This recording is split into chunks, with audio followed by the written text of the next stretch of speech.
Assalamualaikum warahmatullahi wabarakatuh. A'udzu billahi minasyaitonir rajim. Bismillahirrahmanirrahim. Alhamdulillahirabbil alamin wa bi nasta'inu ala umuri dunya waddin. Wassalatu wassalamu ala asrofil anbiya'i wal mursalin sayyidina wa maulana Muhammadin wa ala alihi wa ashabihi ajmain. Fala haula wala quwata illa billahil aliyyil azim. Sahabat-sahabat pengawas yang dimuliakan Allah Ta'ala, pertama, marilah kita senantiasa memanjatkan puji syukur kehadirat Allah Subhanahu wa Ta'ala atas segala limpahan berkah dan rahmatnya, sehingga pada hari ini, bulan ini yang penuh berkah ini, kita semua bisa menjalankan aktivitas dengan segala kemudahan-kemudahan yang diberikannya.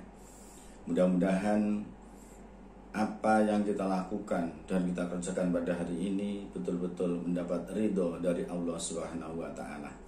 Sholawat dan salam senantiasa kita sanjungkan kepada junjungan kita Nabi Agung Muhammad sallallahu alaihi wasallam biqaulina Allahumma shalli ala Muhammad wa ala sayyidina Muhammad. Sahabat-sahabat pengawas yang berbahagia, Bawaslu Kediri memiliki program untuk ngabuburit, yaitu kultum pengawasan sebagaimana yang sudah diberikan dan disampaikan oleh sahabat-sahabat kita, baik dari divisi SDM, divisi sengketa maupun divisi hukum dan informatika.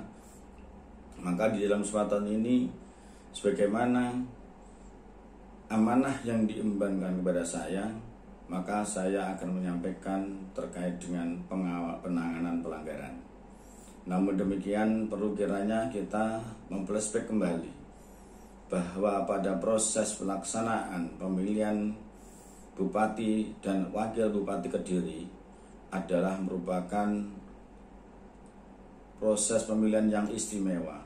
Kenapa dikatakan istimewa? Karena ketepatan pada saat itu adalah masa pandemi COVID-19 yang tentunya juga menjadi bagian terpenting di dalam proses itu untuk bisa dilaksanakan.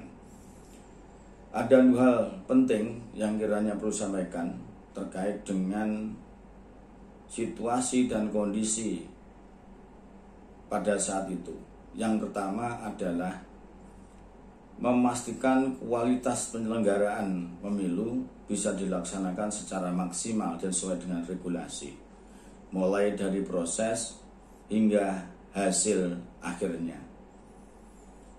Mulai dari proses tentunya akan diawali dengan tahapan-tahapan yang sudah dijadikan pedoman bagi KPU. Disinilah Bawaslu punya peranan penting untuk memastikan bahwa tahapan-tahapan itu sudah dilaksanakan sesuai dengan jadwal yang dimiliki oleh KPU sebagai pelaksana teknis. Kemudian juga memperhatikan dari hasil akhir, apakah hasil akhir itu sudah sesuai dengan apa yang diharapkan masyarakat. Ini juga sangat penting dipastikan itu sudah sesuai. Artinya di dalam proses akhir tidak ada lagi yang merasa dicurangi atau yang mencurangi. Maka untuk itu Bawaslu Kabupaten Kediri bersama-sama melakukan ikhtiar agar di dalam proses itu betul-betul terjaga kualitas pelaksanaan penyelenggaraan pemilu. Lalu melalui apa? Moto yang kami miliki adalah, yang pertama adalah cegah. Cegah ini adalah upaya terpenting di dalam kerangka agar tidak terjadi adanya pelanggaran dan kecurangan. Pencegahan bisa melalui beberapa kegiatan, aktivitas baik secara langsung maupun tidak langsung, yaitu melalui sosialisasi, memahamkan, memberi pengertian terhadap regulasi-regulasi kepada semua pihak yang terkait di dalam proses pemilihan pilkada, baik dari sisi paslon, tim kampanye, dan masyarakat umum, agar di dalam proses nanti tidak terjadi proses-proses yang merugikan masyarakat, proses-proses yang terjadi kecurangan, sehingga hasil akhir yang dicapai betul-betul sesuai dengan harapan masyarakat. Sahabat-sahabat sekalian, setelah dilakukan pencegahan, maka berikutnya adalah pengawasan. Pengawasan ini dilakukan jajaran Bawaslu mulai dari kabupaten sampai dengan tingkat desa dengan proses pengawasan melekat pada setiap tahapan-tahapan yang dilakukan oleh jajaran KPU di dalam kerangka memastikan bahwa di dalam prosesnya juga tidak ada pelanggaran. Kemudian berikutnya setelah pengawasan maka ada penindakan. Nah, penindakan ini adalah mendasar dari hasil laporan, dari hasil pengawasan, dari hasil informasi lain. Ketiga hal ini adalah sumber adanya dugaan pelanggaran.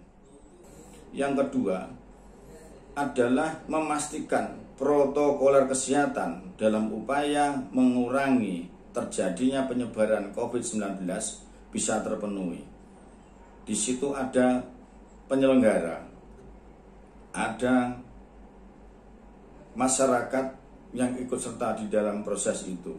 Maka dipastikan dari jajaran masing-masing KPU, mulai dari jajaran KPU Kediri, mulai yang paling bawah adalah KPPS. Semua harus bisa melaksanakan prokes kesehatan COVID-19 dalam rangka dan upaya pemotongan penyebaran COVID-19 agar tidak terjadi klaster yang baru. Seperti halnya juga di jajaran kami di Kabupaten Kediri, di Bawaslu juga kami pastikan bahwa proses penerapan prokes COVID-19 juga bisa dilaksanakan mulai dari Bawaslu Kabupaten Kediri, Panwas Kecamatan, hingga yang paling bawah adalah PTPS. Upaya yang kami lakukan terhadap usaha untuk memotong penyebaran COVID tetap sama dengan yang awal, yaitu melakukan tindakan pencegahan dengan proses sosialisasi dan pemahaman terkait dengan aturan dan regulasi, bahwa di dalam proses penyelenggaraan harus juga melaksanakan protokoler kesehatan COVID-19 maksudnya. Sahabat-sahabat sekalian, tentunya di dalam usaha pencegahan tidak semudah kita membalik tangan. Berbagai ikhtiar sudah kami lakukan, namun demikian di dalam proses kami tidak bisa menghindari adanya pelanggaran. Alhamdulillah untuk Kediri, di dalam proses pengawasan tidak ada terjadinya pelanggaran pidana pemilu. Namun demikian, sebagaimana yang sudah kita ketahui bersama, yang paling menonjol di dalam proses pelanggaran ini adalah administrasi, kemudian hukum lain, dan kode etik.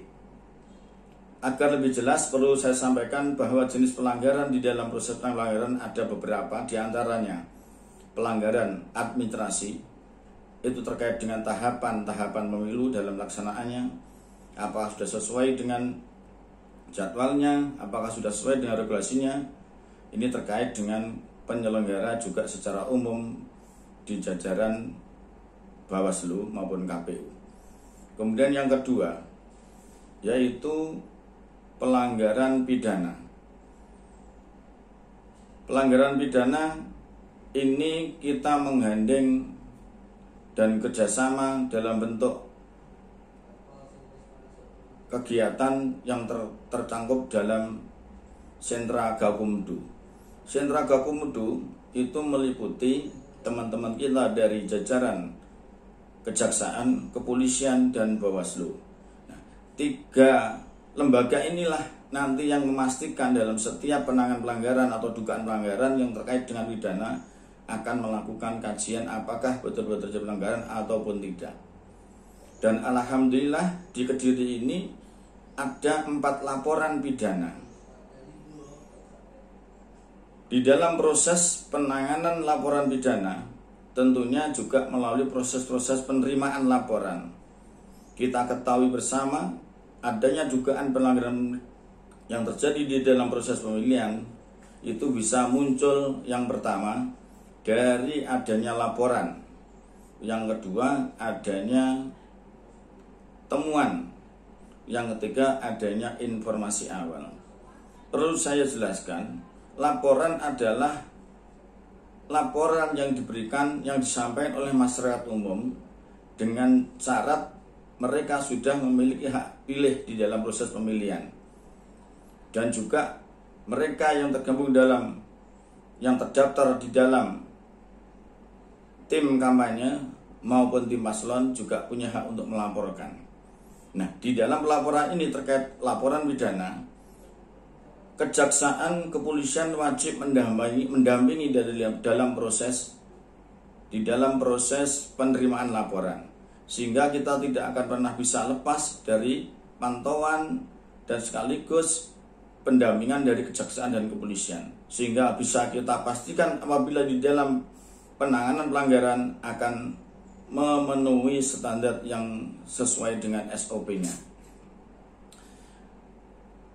Sahabat pengawas yang berbahagia, itu adalah terkait dengan pidana. Yang berikutnya adalah untuk pelanggaran etik. Pelanggaran etik ini dikhususkan pada penyelenggara pemilu. Di dalam hal ini adalah KPU dan jajarannya, Bawaslu dan jajarannya.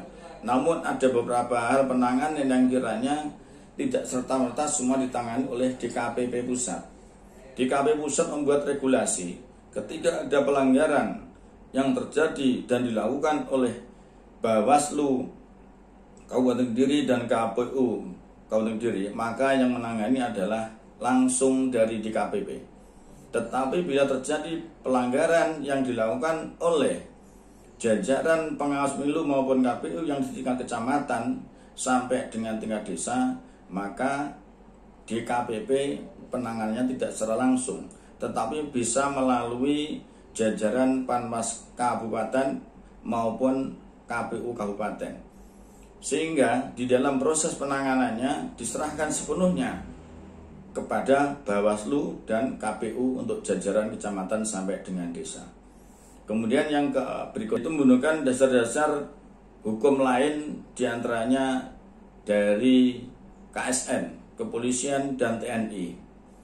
Nah, di dalam kesempatan ini perlu saya sampaikan dan saya tegaskan bahwa di dalam proses penanganan pelanggaran atau dugaan pelanggaran terkait dengan pelanggaran hukum lainnya, Bawaslu sesuai dengan Perbawaslu 14 tahun 2017 hanya diberi kewenangan sampai dengan melakukan klarifikasi, memastikan bahwa betul-betul di sana ada dugaan pelanggaran, bahkan diduga kuat melakukan pelanggaran terhadap pelaksanaan pemilihan.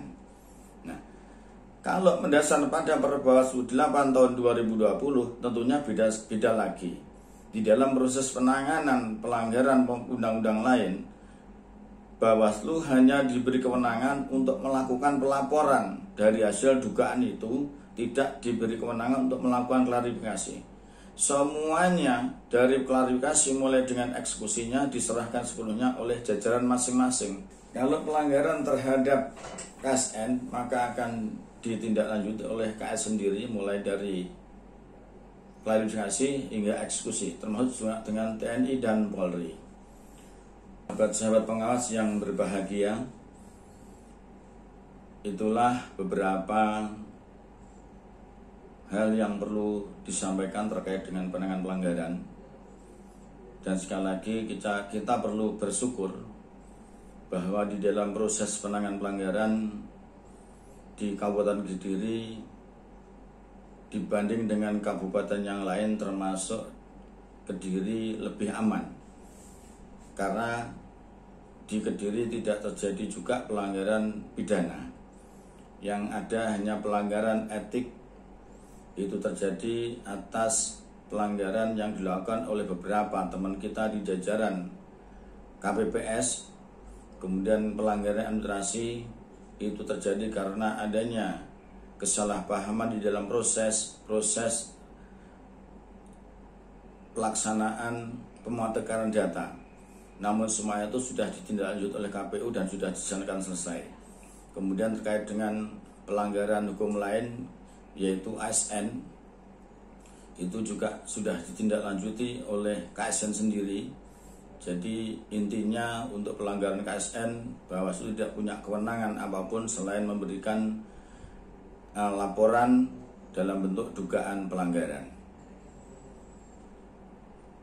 Kemudian perlu saya sampaikan Bapak sekalian, di dalam proses penanganan pelanggaran tentunya kami juga menggunakan dasar-dasar undang-undang maupun Perbawaslu, sehingga dalam prosesnya kita tidak lepas dari kepastian hukum sebagaimana yang sudah kita lakukan. Mulai dari pelaporan, kami harus memastikan